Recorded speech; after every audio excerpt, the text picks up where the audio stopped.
Nagkaisa ang mga gobernador na miyembro ng Partido Federal ng Pilipinas na tiyaking makakapasok ang mga manok nila sa pagkasenador sa Hatol ng Bayan 2025. Yan ang sentro ng balita ni Daniel Manalastas.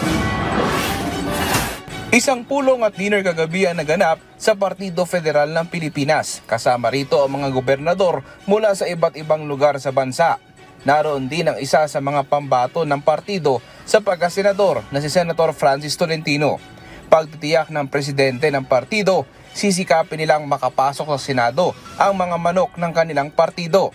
Kasama na rito si Senadora Amy Marcos. Tinitiyak namin at napag-usapan namin na kailangan talaga yung tatlo na ito, kasama si Senador Amy, si Senador Tolentino, Senador Manny Pacquiao, Senador Beno Rabalos, titiyakin talaga namin na sa 33 provinces ay mapapanalo namin ito sila. Napag-usapan na rin kasi sa Exicom na dadalhin namin ang kapatid nating mahal na Pangulo, ang chairman ng Partido Federal ng Pilipinas. Titiyakin namin na yung mga gobernador na kapartido namin ay mapapanalo talaga namin sa kanilang mga probinsya, mga senador na ito. Ayon kay Tolentino, nagpapasalamat siya sa mga gobernador na nagpaabot ng suporta. Pero pagtitiyak niya, hindi rin mapapabayaan ang tungkulin bilang senador sa gitna ng kampanya. Marami na pag-usapan paano mapalakas yung local autonomy, matulungan yung kanilang tourism. Naka-break muna, mas pag may talagang emergency na napangangailangan, lalahok tayo doon. Una muna yung ating tungkulin. No?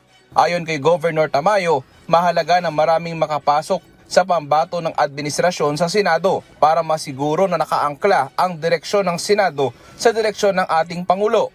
Kung ma-align ito sa direksyon ng ating Pangulo, ang Pangulo naman natin bilang eksekutibo ay matitiyak na rin natin na may align ito sa mga local government. Kaya't nga't nagkakaroon ng napakalaking porsyento ng mga local government ang kapartido ng ating mahal na Pangulo dahil ina-align na namin yung direksyon ng Pangulo hanggang doon sa pinakamababa na mga local government units. Sa susunod na linggo na ang campaign period para sa mga tumatakbong senador. Daniel Manalastas para sa Pambansang TV sa Bagong Pilipinas.